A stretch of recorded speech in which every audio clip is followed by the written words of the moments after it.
ದೇವಾಲಯ ಧ್ವನಿವರ್ಧಕಕ್ಕೆ ಅಡ್ಡಿ ದೂರು. ದೇವಾಲಯಗಳಲ್ಲಿ ಮುಂಜಾನೆ ಬಿತ್ತರಿಸುವ ಸುಪ್ರಭಾತ ಮತ್ತು ಭಕ್ತಿಗೀತೆಗಳಿಗೆ ತಡೆಯೊಡ್ಡಿ ಪೊಲೀಸ್ ಸಿಬ್ಬಂದಿ ಕಿರುಕುಳ ನೀಡುತ್ತಿದ್ದಾರೆಂದು ಹಿಂದೂ ಜಾಗರಣ ವೇದಿಕೆ ಕಾರ್ಯಕರ್ತರು ಮತ್ತು ದೇವಾಲಯಗಳ ಮುಖ್ಯಸ್ಥರು ಬುಧವಾರ ಜಿಲ್ಲಾ ಪೊಲೀಸ್ ವರಿಷ್ಠಾಧಿಕಾರಿ ಶಿವಾಂಶು ರಜಪೂತ್ ಅವರಿಗೆ ಮನವಿ ಸಲ್ಲಿಸಿದರು. ಕೆಜಿಎಫ್ ನಗರ ಮತ್ತು ಮೈನಿಂಗ್ ಪ್ರದೇಶದಲ್ಲಿ ಧನುರ್ಮಾಸ ಅಂಗವಾಗಿ ಮುಂಜಾನೆ ಸುಪ್ರಭಾತ ಮತ್ತು ಭಕ್ತಿಗೀತೆಗಳನ್ನು ಧ್ವನಿವರ್ಧಕಗಳ ಮೂಲಕ ಬಿತ್ತರಿಸಲಾಗುತ್ತಿದೆ. ಜಿಲ್ಲಾಧಿಕಾರಿ ಸಹ ಮುಂಜಾನೆ ದೇವಾಲಯಗಳಲ್ಲಿ ಸುಪ್ರಭಾತ ಹಾಕುವಂತೆ ಸೂಚನೆ ನೀಡಿದ್ದಾರೆ. ಆದರೆ ಶಬ್ದ ಮಾಲಿನ್ಯ ನೆಪದಲ್ಲಿ ಹಿಂದೂ ಸಮುದಾಯದ ಪ್ರಾರ್ಥನಾ ಸ್ಥಳಗಳಿಗೆ ಮಾತ್ರ ತೊಂದರೆ ಕೊಡಲಾಗುತ್ತಿದೆ ಎಂದು ಕಾರ್ಯಕರ್ತರು ದೂರಿದರು. ದೇವಾಲಯಗಳಲ್ಲಿ ಮುಂಜಾನೆ ಸುಪ್ರಭಾತ ಹಾಕಲು ಪೊಲೀಸ್ ಇಲಾಖೆಯ ಅಭ್ಯಂತರವಿಲ್ಲ.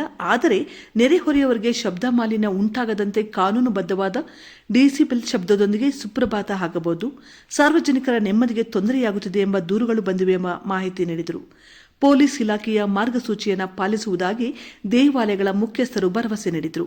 ಹಿಂದೂ ಜಾಗರಣ ವೇದಿಕೆಯ ಕೆವಿ ರಾಜಣ್ಣ, ವಿಶ್ವ ಹಿಂದೂ ಪರಿಷತ್ತಿನ ಗಣೇಶ್, ಮುಖಂಡರಾದ ವಿಶ್ವನಾಥ್, ಲೋಕೇಶ್, ಚಂದ್ರು, ಡಾಕ್ಟರ್ ಮಂಜುನಾಥ್, ಶಿವಪ್ರಕಾಶ್ ಹಾಜರಿದ್ದರು. ಇಡೀ ರಾಜ್ಯದಲ್ಲಿ ಟ್ಯಾಬ್ಲೋ ಓಡಾಡ್ತಾ ಇದೆ. 15, 16, 17 ನಮ್ಮ ಜಿಲ್ಲೆಯಲ್ಲಿರುತ್ತೆ. ವಿಶೇಷವಾಗಿ ಕೆಜಿಎಫ್ಗೆ ಟ್ಯಾಬ್ಲೋ ಒಂದು ದಿನ ಪೂರ್ತಿ ಕೊಡಬೇಕು ಅನ್ನೋದಾಗಿದೆ. ನಿಮ್ಮನ್ನು ಅದನ್ನು ಗೆಸ್ಟಾಗಿ ನಿಮ್ಮನ್ನು ಇನ್ವೈಟ್ ಮಾಡ್ತೀರಿ. ನಿಮ್ಮ ಸಹಕಾರವೂ ಇರಬೇಕು, ಇಲ್ಲ ನಾವು ಕೈ ಜೋಡಿಸಿ. ಸರ್, ಇದು ಇವರು ಕೊಟ್ಟಿರೋ ಮೆಮೊರಿಯಲ್ ಪ್ರಕಾರ ದೇವಸ್ಥಾನಗಳಲ್ಲಿ ಈಗ ಸುಪ್ರಭಾತ ಬೆಳಗ್ಗಿನ ಜಾವ ಅದು ಕಾನೂನಿದೆ. 6 AM ಇಂದ ರಾತ್ರಿ 10 ಗಂಟೆಗೆ ಅದು ಸುಪ್ರೀಂ ಕೋರ್ಟ್ ಗೈಡೆನ್ಸ್ ಇದೆ ಮತ್ತು ಕಾನೂನಿದೆ. ಅದು ತನಕ ಯಾವುದೇ ಲೌಡ್ ಸ್ಪೀಕರ್ ಬಳಸಬಾರ್ದು, ಆ ಥರ ಕ್ಲಿಯರ್ ಕಾನೂನಿದೆ. ಬಾಕಿ ಎಲ್ಲರೂ ನಾವು ಪಾಲನೆ ಮಾಡಬೇಕು, ಸಹಯೋಗ ಕೊಡಬೇಕು. ಅದೇ ಡಿ ಸಿ ಅವರು ಆದೇಶ ಮಾಡಿದ್ದಾರೆ ಸರ್, ಎಲ್ಲ ಸುಪ್ರಭಾತ ಮಾಡಬೇಕಂತ. ಯಾವುದೇ ಆದೇಶ ಇಲ್ಲ, ಅಲ್ಲ ಟೈಮಿಂಗ್ಸ್ ಕೊಟ್ಟಿಲ್ಲ ಸರ್, ಮಾಡಬೇಕಂತ ಕೊಟ್ಟಿದ್ದಾರೆ. ಸೆಪ್ಟೆಂಬರಲ್ಲೇ ಕೊಟ್ಟಿದ್ದಾರೆ. ಡಿ ಸಿಗೆ ಕೂಡ ಅದು ಯಾರು ಇದು ಕಾನೂನಿದೆ, ಕಾನೂನು ಚೇಂಜ್ ಮಾಡಲಿಕ್ಕೆ ನೀವು ಅಸೆಂಬ್ಲಿಯಿಂದ ಕಾನೂನು ಚೇಂಜ್ ಮಾಡಬೇಕಾಗಿದೆ ಅಥವಾ ಸುಪ್ರೀಂ ಕೋರ್ಟ್ ಗೈಡೆನ್ಸ್ ಕೊಡಬೇಕು. ಈ ಥರ ಯಾವುದೇ ಕಾನೂನು ಅಲ್ಲಿ ಅವರು ಬೆಳಿಗ್ಗೆ ಯೂಸ್ ಮಾಡ್ಬೋದು, ಅದಕ್ಕೆ ಪ್ರೇಯರ್ ಮಾಡ್ಬೋದು, ಭಜನೆ ಮಾಡ್ಬೋದು, ಅದಕ್ಕೆ ಹೇಳಿದ್ದಾರೆ. ಲೌಡ್ ಸ್ಪೀಕರ್ ಯೂಸ್ ಮಾಡಬೇಕು ಈ ಥರ ಏನಿಲ್ಲ.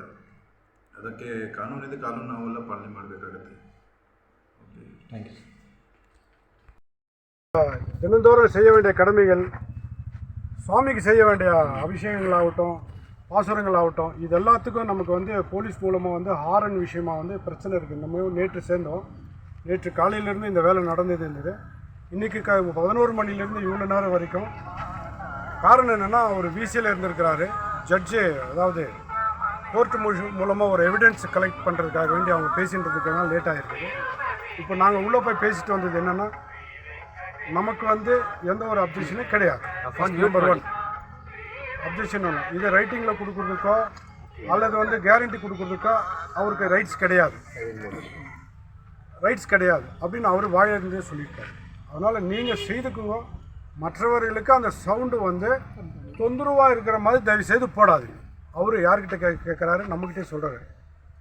சட்டத்தை நீங்கள் ஃபாலோ பண்ணுங்க அப்படின்னு சொல்லியிருக்காரு. அந்த சட்டத்தை நம்ம ஃபாலோ பண்ணுறோம் அப்படின்னு சொல்லியாச்சுன்னா, நம்ம முடிஞ்ச அளவுக்கு என்ன பண்ணோம்னா, மினிமம் சும்மா ஒரு 2 வீடு 3 வீடு கேட்குற அளவுக்கு கொஞ்சம் வச்சுக்கணும். 6 மணிக்கு மேலே அந்த வால்யூம், ஃபார் எக்ஸாம்பிள் 10 டெசிமல் இருக்குதுன்னா 5 5 மணிக்கோ 5:30 மணிக்கோ வச்சுக்கிறது. 6 மணிக்கு மேலே ஒரு 7, 8 வச்சுக்கிறது. அப்படி இருந்தால் நல்லாயிருக்கும். அப்போ நம்ம பேசலாம். ரெக்கார்ட் பண்ணாலும் கூட எவ்வளோ டெசிமல்னு அதில் தெரிஞ்சிடும். நல்லா புரிஞ்சுக்கோ. ரெக்கார்டு யார் பண்ணுறாங்களோ துரோகிங்க நமக்கு தெரிஞ்சிடும். அந்த டெசிமலை இவங்க ரெக்கார்ட் பண்ணி கொடுத்தாலும் அந்த விஷயமா நாம் பேசலாம். இங்கே புரிஞ்சிச்சிங்களா நான் சொன்னது? அதனால் வால்யூம் வைக்கலாம். பாதி வால்யூம் 4:30 மணிக்கோ 4 மணிக்கோ ஒரு பாதி வால்யூம் அப்படி வச்சுட்டு 6 மணிக்கு மேலே நமக்கு இருக்குது. ஏன்னா சுப்ரீம் கோர்ட்டில் இருக்குது. இந்த மசூதிகளிலையும் சர்ச்சுகளிலும் இருக்கிற விஷயத்த பேசும்போது, அப்போ நீங்கள் அவங்க தப்பு பண்ணுறாங்கன்றது நீங்கள் தப்பு பண்ண வரீங்களா அப்படின்னு. ஆனால் நாங்கள் சகிச்சுக்கிறோம், நாங்கள் அதனால தான் சொல்கிறதுக்கு வந்தோம்னு நான் சொன்னேன். இப்போ இந்த தர்மத்தில், இந்து தர்மத்திலேருந்து போனவங்க தான் இங்கே கொடுத்துருக்காங்கன்னு எங்களுக்கு நல்லா தெரியும். ஆனால் நாங்கள் அதையும் சகிச்சுக்கிறோம். இந்த முஸ்லீம்ங்க 5 முறை தொழுகை பண்ணுற சமயத்துலேயும் நாங்கள் சகிச்சுன்னு போகிறோம். ஆனால் அவங்க சகிச்சிக்காமல் இந்த வேலை பண்ணுகிறாங்கன்னு சொல்ல வரமே தவிர, அவங்க தப்பு பண்ணுறாங்கன்றது நாங்கள் தப்பு பண்ணுறதுக்கு வரல அப்படின்னு நான் சொன்னேன்.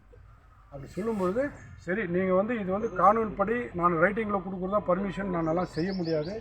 இனி அதுலேயும் இன்னொரு விஷயத்த சொல்லியிருக்கேன். மைனிங் ஏரியாவில் மட்டும்தான் இந்த பிரச்சனை, டவுன் ஏரியாவில் இது இல்லை. அப்போ தான் என்ன நான் அவருக்கு அறிமுகப்படுத்திக்கினா, பகவான் தாஸ் எஸ்பி இருக்கும்பொழுது இந்த சவுண்டு பொல்யூஷனை பற்றி நாங்கள் கொடுத்துக்கிறோம். இன்றைக்கி வரைக்கும் எங்களுக்கு அது பதில் வரல. விஸ்வ இந்து பரிஷத்தில் 18 வருடமாக நான் இருந்தேன். 3 வருஷம் விஸ்வ இந்து பரிஷத் கோலார் ஜில்லா ஜவாப்தாரியில் இருக்கேன். இப்போ தர்ம ஜாகரண பொறுப்பில் இருக்கேன். அதனால தான் இவங்க இந்த டீம் உள்ளே வந்திருக்காங்கன்னு சொல்லும்பொழுது, இல்லைல்ல நீங்கள் இந்த தப்பு பண்ணுறதுக்கு போகாதீங்க அப்படின்னு சொல்லிட்ட பிறகு அவங்க மைல்டாக வச்சுட்டு தொந்தரவு கொடுப்போம். இனிமேல் வந்து போலீஸுங்க யாரும் வரமாட்டாங்க. ஒரு வேளை வந்துட்டாங்கன்னு சொன்னால் ஃபஸ்ட்டு காலை தயவுசெய்து எனக்கே பண்ணிவிடுங்க, ஸ்பாட்டுக்கே நான் வந்துடுவேன். மாரிகுப்பத்தில் ஒரு பிரச்சனை இருந்துச்சுன்னு சொல்லிட்டு ஒவ்வொரு 7 நிமிஷத்தில் அங்கேருந்து பறந்துட்டாங்க.